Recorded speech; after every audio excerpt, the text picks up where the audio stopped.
It's going live. We're going to leave this one muted. I can't mute. That's why we got to do this thing. All right. So Studio's live over here. Hi, guys, on Studio Live. That's good. And then we're also going to try to go back to the old school. We're going to stream on Live Producer today, if possible, on Facebook, just for fun. Fingers crossed. Let's see if it works. Let's see if this works. So we're trying to go live on 2 different platforms, but technically we're going live on 3 different platforms tonight because crazy of all crazy. There we are. There we go. It looks like we got it in. So crazy of all crazy. We're going live on Facebook. We're going live stream on YouTube. And we're live streaming the YouTube to our group, our One World Martial Arts Academy community group, which if you look at the description on this video on Facebook, you'll see a link to that community group for our students and members. And that includes our members that are joined the free intro class where they're just trying it out. That free class, you still get access to our community where you can see some of our weekly live streams. We do not live stream to Facebook all the time anymore because, well, it just doesn't work out well for us. So we prefer to face stream to our own community. But we're also live streaming through YouTube right now, so we're on 3 different platforms. It ought to be very interesting. If you have any questions, we're going to keep Facebook up on one TV. We're going to keep our community up on another TV. If you are on YouTube, you're not going to be able to reach us tonight. That's not how it works. But if you're on Facebook and you have any questions, that's great. If you have our community and you have any questions, that's great. It's on. Just remember that on the community, it's YouTube, so you got to click play, and then it'll just pick up where we're at. All right.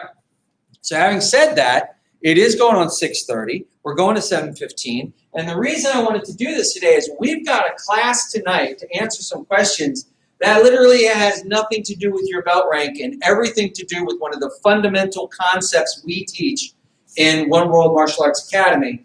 And one of the fundamental concepts that was taught to me of American Bando or the Hanthwadi system, which is the fact that movement is key and that movement is a priority. And very often, martial arts overlook movement in the beginnings.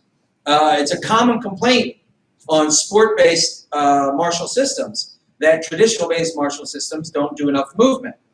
And especially when you're talking about modern combat, such as Lewe and Muay Thai and MMA, boxing, without your footwork, you got nothing. So they tend to think, well, traditional martial arts don't do that. Well, wrong, we do. It's just sometimes it's overlooked. And I think that has a lot more to do with maybe the heritage of the teacher than necessarily the art. Because if you've ever seen a really good full contact karate match, those men and women are moving. So movement is really important, okay? And we emphasize it from day one. We have a stance drill, but we also have a stepping drill. You know what I'm saying? You got to be able to move. So we've had some questions about movement, and we've had some questions about training movement intention, because last week we had a lot of talks in our Zoom classes and in our live streaming about intention, because we were actually working on our akas, our forms. And we were like, you guys, you can't just go through the motions with your akas. That's beautiful and all that stuff, but there's got to be an intention behind everything you do. And if you don't know what the intention is, if you don't understand the practical application of what you're doing, well, then there's another problem. And as a teacher, I need to address that. That's my fault. If you don't know what you're doing in your form, then your form's worthless in any sort of practical sense. It might be beautiful, which is great. We love to look good. Right? We love to elevate our body and our movement to high art, true artistic expression and interpretation. It is a martial art, which means if you don't know where you're punching or why you're punching there, if you don't know where you're kicking or why you're kicking there, it's worthless. You gotta think about it like, I want to throw a low block at this kick that's coming in at me and my sunrise, so I gotta move offline, throw that low block, and then counter. We can't think, I want to put my hand down here. And did you hear one of the very important things he said right in the middle of the description? I want to move offline. Movement. And when we got to that, some of our students were like, well, what do you mean movement? I said, well, your stepping drill, your movement drills. And we tie everything together. But the questions were like, well, how can I train that besides just doing the 9-count stepping drill? How can I add intention? How can I make it work in my brain so I understand what I'm doing? And I was like, what a great lesson for when I get back from my vacation. Yes, there was no class last week. I turned 48 instead. And that's what I did. So I enjoyed my birthday and I took a week off. Now, we're here, we're going, class has begun. Let's bow in. All right, feet together, arms up. T-ship. Bow in. Okay, now the first thing I'm going to talk about as far as movement goes is body motion. Okay, forget the feet. Let's talk about the body, how the body moves. We talk about the sway all the time, the bond of sway when we're moving. And maybe not overdoing it, turning our back, right? But keeping here, but still getting back weight and shifting forward when we're going into our kicks and our punches and moving. And that way my head's moving, right? But there's also slips, bobs, weaves, right? Which we tend to talk about in terms of boxing, but they're very important. Slips and bobs and weaves are very important in kickboxing and that way in Muay Thai and in boxing and everything else. And they can vary a little bit because footwork and foot positioning matters. So it's much easier to do a weave when you've got your feet nice and far apart and you've got yourself on that beautiful angle with your toes one direction, your body the other way, and you're fighting your boxing and you're ready for your Philly shell and you're ready to move around and your feet are in a good place to box with. That weave certainly is easier than a real in stance here. This weave's a little bit harder, okay? But I want to talk about the body motion of the hips and the torso and the head for the slip and the bob and the weave, because you might not have learned that yet. But then I want to talk about some fun games. So what we're going to do is we're going to talk about movement tonight, intention. Okay, so the first thing I'm going to do is I'm going to work in the chair for this one. And Simon Miles, you can come over there and work that one. And what we're going to do is we're going to pick in the chair. We're going to pick a hand to be in front and a hand behind. We can be moderate, we can be mid-level, but we want hands in here. We want to cover our center line. Let me turn more towards the camera just a little bit. And we want to be here. Now, I'm left-handed, but I was raised to do sports right-handed because I'm not ambidextrous. I was told I was ambidextrous, which is just a fancy way of saying I eat and write left-handed, but for almost all sports I do them right-handed. So when it came to martial arts and it came to sport and fighting, putting my left hand forward made a lot of sense for me. All right, it made both sides of the argument of strong side, weak side, forward, back happy for me. You know, I could just sit. So, well, which hand you got forward? Well, what do you think should be forward? You should have your power weapons in reserve. That's my right hand. I throw with my right hand. That's my power weapon. Okay. And then somebody says, whoa, martial arts, you want to present? I'm going to put my left hand in front. Okay? So we're going to not mirror image. I'm going to literally put my left hand in front for these guys because it doesn't matter what position you're going to do. But I'm going to put my left hand in front, and it's slightly in front of my right here. I've got a little bit of my triangle. It's kind of protected from my eyes and nose, right? I can be here, I can be here, so I can move around. I can move my head. I can cover to the sides. I can cover to the front. I can X in front with one hand in front. That's the one that tends to be in front. But that also is a hand that grabs, so I'm going to have to be able to scrape out if I have to. These are basic rules, right? But I'm going to have this up. And the thing we're going to work on first is I'm going to keep my feet off the ground because I don't need to be in a seated position. So as my students have told me, I cheat all the time when I'm sitting down and pushing off my feet all the time, which is a cheat. If you're sitting down, it's probably because you can't be pushing off of your feet all the time. And it sure makes Saya Drew gets upset with me about that. You're pushing with your feet. I'm like, yep, you're right. I'm cheating. Sorry. You should show just a slip, just one slip. Right, slip. So see how his hand came up as he slipped? That hand helps guide. But what he's doing is if you look at me, my head's kind of splitting my curtain in the back. When I slip, I go all the way on, I go all the way off, right? But when I'm sitting down, it's more important than ever to turn my torso and use my upper body and my hips as much as I can. Whatever movement and range of motion I've got here, I have to use. Because I can slide like this, right? Which for those of you that are my age, we do that Egyptian head movement thing. That's not really right, okay? We need to turn the shoulders, turn the torso, extend the hips, but you don't have to go far. You just do this. Slip, slip, right? The head does move, but so does the torso, okay? Torso is when you're standing, it happens naturally because you're pivoting on your feet a little bit, and you're slipping and moving and you're stepping, okay? But I want to focus on torso and hips. So you get your hands up, and a slip is exactly what you said, what you're thinking. It is not an attacking block. I am not attacking the incoming weapon. I am getting out of the way of the incoming weapon and letting it get off to the side as I move out of the way. Slipping it. I'm slipping to the side. So that's a slip. Okay? So we have a drill, slip, slip, bob, weave, weave. Okay? So if we get our hands up, we get to the front. All right? So, fine. Then there's the bob. Now, a bob is all in the legs. So for me to bob here, what I'm going to do from a seated position is I'm going to crunch. I'm going to crunch my stomach, but I'm actually going to push my hands up. So my hands are going to kind of stay where they are, but they're also going to go up just a tiny bit. How does that make sense? They're going to stay where they are, but they're also going to go up. Let me try that over. They're not going to stay where they are. They're going to not go down, though. They're going to go up just a tiny bit. So the bob is redirecting, or it's a slip, but we're crunching our belly. We're not leaning forward and falling forward. We're not tucking our heads down. We're just crunching. It's a crunch. And the hands crunch, just look, crunch, okay? So if you're standing, it's all in the legs. You're moving, you're slipping, bob. You squat like you're going to throw an uppercut, or you squat like you're going into your hook to the body, okay? Coming from the legs. Well, when I'm already seated, it has to come from somewhere else. So it's going to come from the trunk where I crunch. I'm going to do a crunch forward with the muscles, and the hands are going to come up. Okay? Send those knees if you're standing up, not the back. Right. Whereas for me, I don't want to bend my back either. I don't want to drop my weight over top of my knees. What I want to do is crunch my muscles, crunch in, and the hands come up. Okay, I'm going to this. I'm not leaning in from the chair. I'm crunching my muscles, which pulls my head down, and my hands come up just a little bit. Slip, slip, crunch. Because I still have to be able to see what I'm doing. All right? So that bob is a bit of a crunch. And then a weave, we're going to turn our body down low, crunching, coming low, and as we come back up, we're making a U shape with our head. And as we come up the side of the U, we can throw a punch. We don't have to, but the weave is this U shape. And I want you to think about throwing that punch, because that's how we're going to play these games to work on this bob, bob, right? So, excuse me, the slip, slip, bob, weave, weave. I can't even talk today.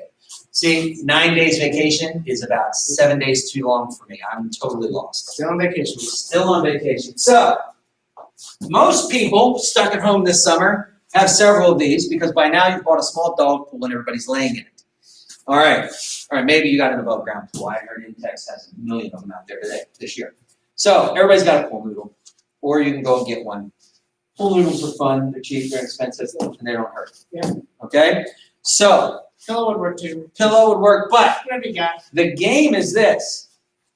This is now my jab punch. And I'm going to get here and jab up, and he's going to slip, and he's going to slip, and he's going to bob, and he's going to weave, and he's going to weave. Now, I'm going too slow. We've played this game once. He's going faster than me. So, here we go.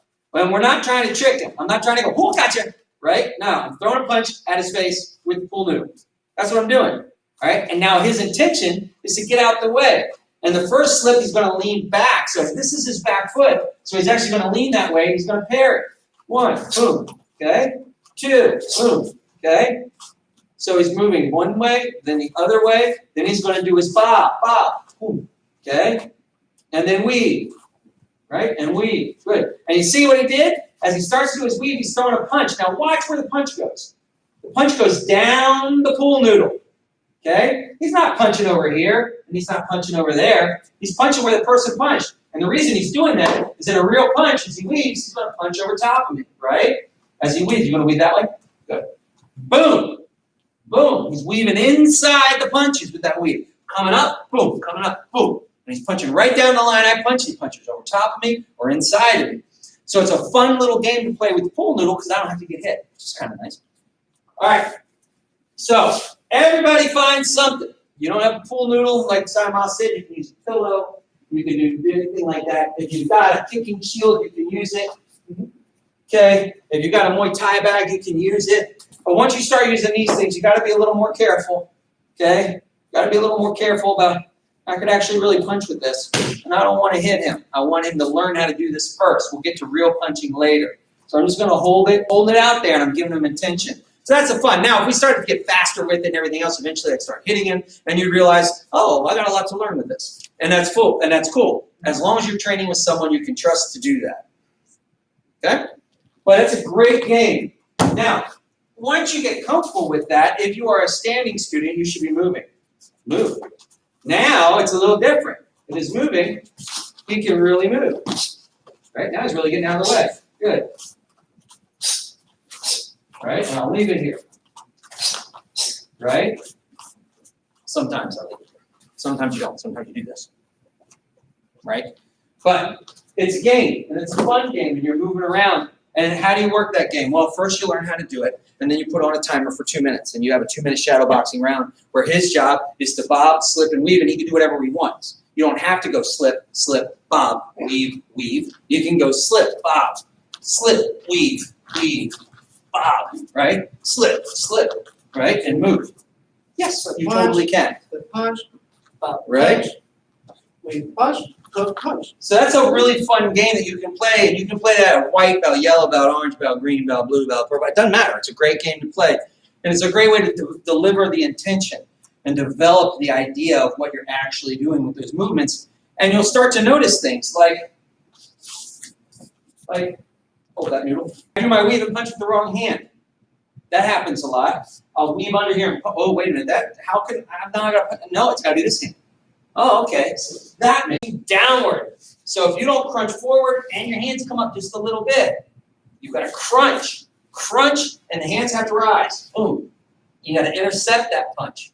Otherwise, it's going to hit you. You can't bob like this. It's going to, don't get me wrong. In every movie you've ever seen about boxing, some old timer gets you to break your hands by punching on the crown of his head. Good for them, but that doesn't work in real life all that much.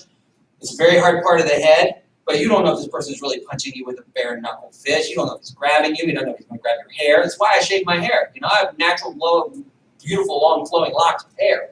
Beautiful, but I shave it for safety. Anyway, so as I slip and bob, I gotta get this up here, right? But I can't do this. I'm gonna do it in the head, right? That doesn't help me any. I gotta crunch and push up, right? I gotta crunch and push up, and then I can do that weave and weave, right? Weave up, right? And weave around it, and it's the same thing. You gotta use the trunk. And that's what I mean. As soon as you start using this game, if all I'm doing is sideways, I might get away with these, but then all the rest aren't going to work. It's not going to work, right? Because if I'm not moving and dropping and crunching and leaning side to side, if I'm not getting all the way over here, that punch is coming into my head, and I'm not getting my head out of the way. All right? So, go ahead and put that down. Let's move on to something a little more fun and a little less practical as far as that goes. Yeah. All right.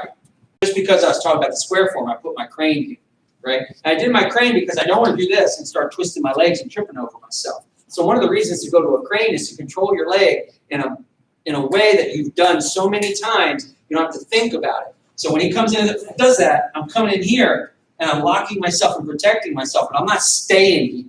Right? I'm actually stepping, but I'm making myself come all the way up into here before I step into him. And that's why my feet are on the same line. My feet are on the same line because I can't step out here. I'm going to step on his foot. Okay? Turn. I can't step out here into my normal stance. I'm going to step on his foot. He's going to pull his foot away. We're going to trip on each other. But if I just bring that foot in a little bit, I can step into here. Now my feet are on line, but I'm not staying there.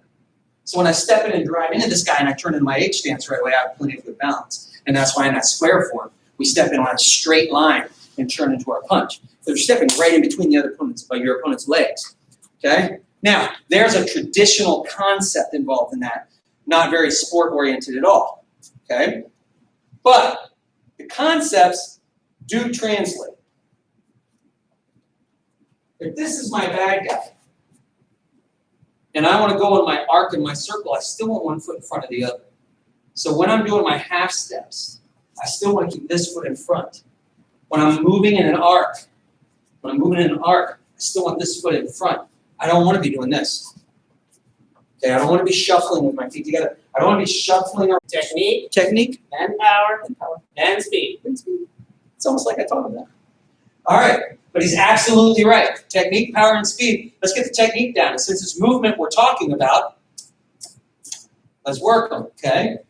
Work them. Now, what if we're really having trouble? Folks, we all really have trouble. Eventually you're going to find something that gives you a really, and you're going to get angry. Well, obviously it's easy. If Joe can do it. You know, and Sally can do it. How come I can't do it? Well, because it isn't easy. Everybody's got different abilities. Okay, so if you've got a couple pool noodles, if you've got a couple sticks, if you've got a couple broom handles, if you've got a pool noodle and a stick and a broom handle, you've got enough. You can lay them out in many different patterns. So we can begin. Back up. Oh, I keep hitting the noodle. I'm trying too hard. Okay, okay, okay, okay, okay, okay, now I got it, right? Take your time. Take your time and figure it out. And start going forward and backwards. And as soon as you can do that without looking down at your feet, good, get your eyes up, pay attention to what you're doing. Look in front, okay? And you can work that half step. So really, really interesting thing to do is try to combine some of these drills. You can make a wheel, spokes radiating out. You can also, one thing you can do is if you have the hula hoop lying around, that works very well on this one. Step, step. You see that? Step, step, step, step. Circling around your target. Step, right? And I'm not stepping all the way over. Every time I get to one of these, one foot goes over first. And on the next step, the other foot goes over. So you can do small half steps. You can get them bigger, you can get faster as you go. But the idea is teaching yourself to do a nice angle out on this bag. Moves in, moves out. Moves in, moves out, right? And he's not trying to show the punching combination. Basically he's throwing a jab and a low cross, or a jab and a low hook and maybe another cross on the way out or something, or a jab cross jab. Hardly a scientific study of 10,000 wheelchairs. But in our non-scientific experimentation, taking an attack on the 45, the chair tends to lock in and spin as opposed to tip or fall. So if we turn it at a slight angle, now we can pull the person in and spin, and we've got our control and our whatever we're doing up here. That's still mobility, and that's still movement. I still work the drills, but throw one punch at me, right? And I do this, one, and I start to move, right? But now, look what happens. Now I'm stuck. This is not a good thing to do. So I've seen a lot of people talk about parry and strike and push, and parry and strike and push. And I found that when we do any of that with any sort of resistance testing at all, when I say, Simon, don't let me leave. Don't let me leave the mat. He doesn't let me leave the mat. And I do a parry and a punch, and I push, it doesn't work. Because it does, the whole idea of strike and move, and strike and move, and strike and move doesn't work. Because when we got serious about it, it punched me right in the face, really easily. It was very, very hard to stop him. I mean, we never got that serious. Thank you, Simon, for never getting me in the face. But it was obvious. Right? You throw, put the noodle down. Right? And he comes in at me like this, and he just moves. How am I even supposed to be moving right now, right? I can't. So mobility and movement for me is this. And now I'm up. Leave me alone, let me go. Now I can't kick him, right? Tip him over. And I said, let me go. Starting to get an angle. And I might go backwards. Let me go, man, leave me alone. Right? If he doesn't attack me right away, I'm going off the screen. But if I do this and I say, leave me alone, and he comes at me, we found the best thing to do is bring him to me, get him on my level. He's not as good down here as I am. My back's bent, center of gravity going forward, I'm off balance, he has all the balance in the world. So our mobility is before and after the altercation, not necessarily during. The mobility of during is torso mobility, not leg and movement. Okay, so we get into a lot more of our Naban and a lot more of our Python, our grappling stuff. Once we get into that, and not just only that. We're not interested in, hey, now I've got to turn you around and get you into some sort of 4-point choke, 3-point choke. It might just be I have to grab his hand and now I hammer this here because I'm holding on to him. Hammer this and elbow, and grab him and try to hold him down here and then punch him big round. Get away from it, right? Because that might be what's open and available. right? But I want you bent over down with me. So what I'm doing is the opposite. I'm not seeing which one of us is more mobile. I'm taking away this mobility. It's still about mobility. Okay? All right. So there's still fun drills to try with that. So one of the fun things in the chair is to turn that 45 and play a little bit. Turn that 45 and play a little bit. Right? Set your mobility, set your angle before the encounter. Now that doesn't mean, of course, that there are no, we always say there are no frozen moments in time. That's a very common thing in self-defense these days. No frozen moments in time. I don't even know who started that statement, but anyway, it's a great one. It's a great statement. So the point is, you can say, well, if you turn, then I'm going to turn. Well, maybe you are, maybe you aren't. If you're a bad guy who watches my videos, well, stop watching. I don't like you. You're a bad guy. Stop. But you got to do what you can. So if you turn and the guy's coming at you, you put your hands up. That makes no sense, okay?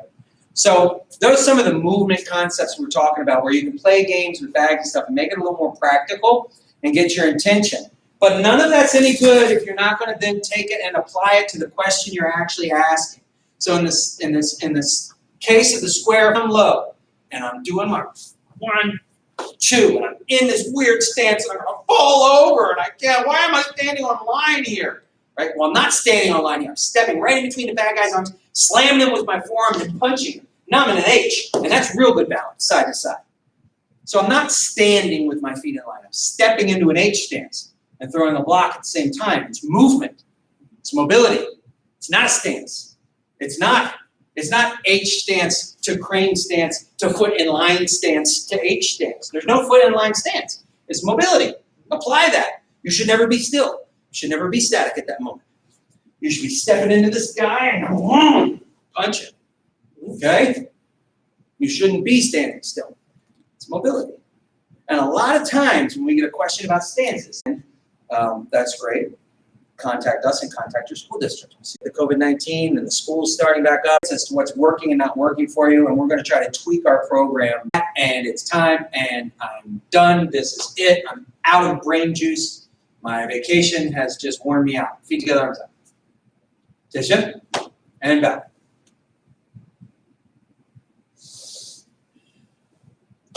Bye-bye. Bye, everybody. Bye.